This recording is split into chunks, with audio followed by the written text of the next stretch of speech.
আসসালামু আলাইকুম প্রিয় দর্শক, যে যেখান থেকে দেখছেন সকলকে স্বাগতম এবং আশা করি আপনারা সকলেই ভালো আছেন। আমিও আলহামদুলিল্লাহ আপনাদের দোয়ায় অনেক ভালো আছি। প্রিয় দর্শক, আজকে কথা বলবো আপনাদের লালিত স্বপ্নের দেশ ক্রোয়েশিয়া নিয়ে। ক্রোয়েশিয়া নিয়ে আমি ইতিমধ্যে অনেক ভিডিও আমার চ্যানেলে আপলোড করছি। এক প্রকার ক্রোয়েশিয়া নিয়ে সমস্ত কথাই বলা হয়ে গেছে। এরপরে অনেক ভাই মেসেজ করে, ভিডিওর কমেন্ট বক্সে কমেন্ট করে এবং সরাসরি কল দিয়েও জানতে চাই যে ভাই ক্রোয়েশিয়ার কোনো আপডেট আছে কিনা, ক্রোয়েশিয়ার ওয়ার্ক পারমিট দিচ্ছে কিনা, বা ক্রোয়েশিয়ার কি অবস্থা, ক্রোয়েশিয়ার জন্য অপেক্ষা করতে করতে মানে ধৈর্যের বাঁধ ভেঙে গেছে, আর কত অপেক্ষা করব, অনলাইন হয়েছে 5 মাস 6 মাস, পারমিট পাবো কিনা, এই সমস্ত বিষয়গুলো জানতে চান। তো তাদের উদ্দেশ্যে মূলত আজকের এই ভিডিওটি করা। আমি ইতিপূর্বে যে ভিডিওগুলো দিছি এবং যে আপডেটগুলো দিছি, এর বাইরে এখন পর্যন্ত নতুন কোনো আপডেট ক্রোয়েশিয়ার জন্য নাই। তবে একটি কথা বলতে চাই, যারা ক্রোয়েশিয়ার জন্য অনেকদিন ধরে অপেক্ষা করছেন, এখন পর্যন্ত অপেক্ষা করছেন এবং আপনি দ্বিধাদ্বন্দ্বে আছেন যে ক্রোয়েশিয়ার জন্য আর কতদিন অপেক্ষা করবেন, তো আপনাদের উদ্দেশ্যে একটি কথাই বলতে চাই, সেটি হচ্ছে ক্রোয়েশিয়ার জন্য যারা অপেক্ষা করছেন, আপনাদের যাদের অনলাইন হয়েছে বা যারা পারমিটের অপেক্ষায় আছেন, তাদেরকে বলবো আরো একটা মাস অপেক্ষা করতে। এই এপ্রিল মাসটা পুরোপুরি আপনাকে অপেক্ষা করতে হবে।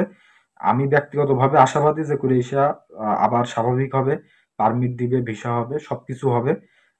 ইউরোপে এখন সামার সিজন চলে আসছে, এখন টুকটাক কাজ শুরু হবে।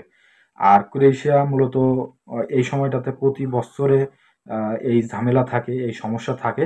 কিন্তু ওয়ার্ক পারমিট যে ক্রাইসিসটা বা ওয়ার্ক পারমিট একেবারে ইস্যু বন্ধ, এমন থাকে না। কিন্তু এই মুহূর্তে ওয়ার্ক পারমিট ইস্যু বন্ধ কেন, সেটির বেশ কিছু কারণ আছে। আপনারা সবাই ইতিমধ্যে জানেন যে ওয়ার্ক পারমিট কেন ইস্যু হচ্ছে না, কেন লেট হচ্ছে, কেন স্লো হচ্ছে। এই বিষয়টা আপনারা সকলেই জানেন। তো হ্যাঁ, এই মুহূর্তে ধরেন ক্রোয়েশিয়া থেকে সাপ্লাই যে সমস্ত কোম্পানি, ছোটখাট যে সমস্ত কোম্পানি, এই সমস্ত কোম্পানিগুলো টোটালি বিদায় নিয়েছে।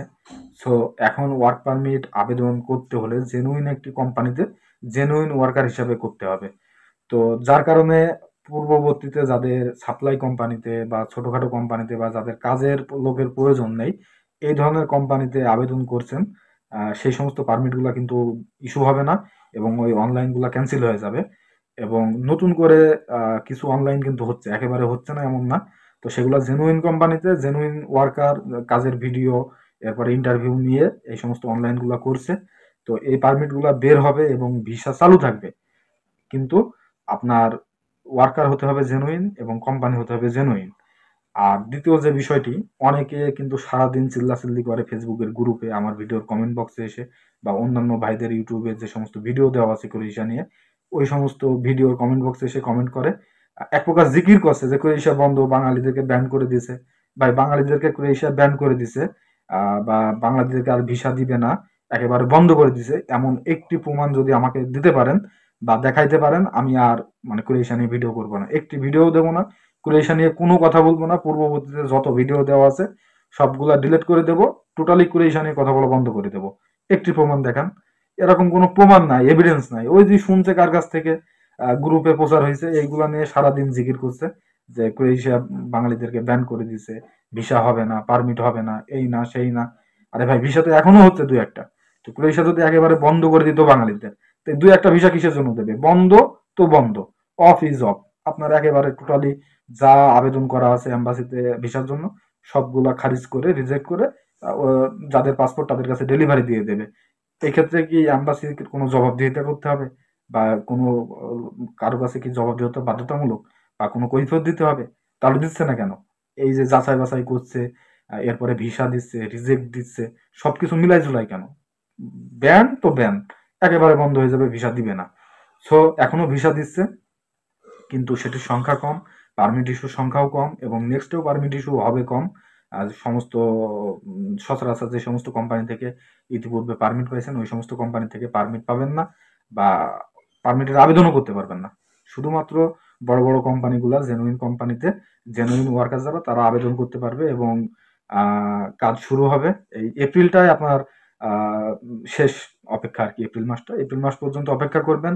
এপ্রিল মাসের মধ্যে যারা ফলাফল পাবেন না, তারা আমি নিশ্চিতভাবে বলতে পারি এপ্রিলের পরে আর ক্রোয়েশিয়ার জন্য অপেক্ষা করার দরকার নেই। যাদের অনলাইন হয়েছে, ওরা ওটার আশা বাদ দিয়ে দেন। নতুন কোনো ভাবে, নতুন কোনো দেশে অথবা ক্রোয়েশিয়ায় নতুন করে চেষ্টা করুন। আগের অনলাইনে পারমিট পাবেন না যদি এপ্রিলের পরে আপনি না পান। তো এপ্রিলটাই আপনার শেষ অপেক্ষা, এই একটি মাস অপেক্ষা করুন। যাদের কোম্পানি ভালো আছে তারা পারমিট পাবেন আশা করি। এবং নেপালে, ইন্ডিয়াতে যারা ভিসার জন্য অপেক্ষা করছেন ইতিমধ্যে, তাদেরকেও বলবো যে ধৈর্য হারা হবেন না। আর যাদের পাসপোর্ট ডেলিভারি দিতে লেট হচ্ছে, তাদের ভিসা পাওয়ার পসিবিলিটিটা অনেকাংশে বেশি। কারণ এই ফেব্রুয়ারি, মার্চ, এপ্রিল এই ৩ টি মাস আসলে ডেলিভারি দেয় খুবই স্লো এবং খুব লেটে আরকি। ১৪০ দিন, ৪৫ দিন প্লাস সময় লেগে যায় পাসপোর্ট ডেলিভারি হতে। তো এপ্রিল মাসটা অপেক্ষা করেন। এপ্রিল মাস আমি আশাবাদী এই মাসে ভালো কিছু হবে।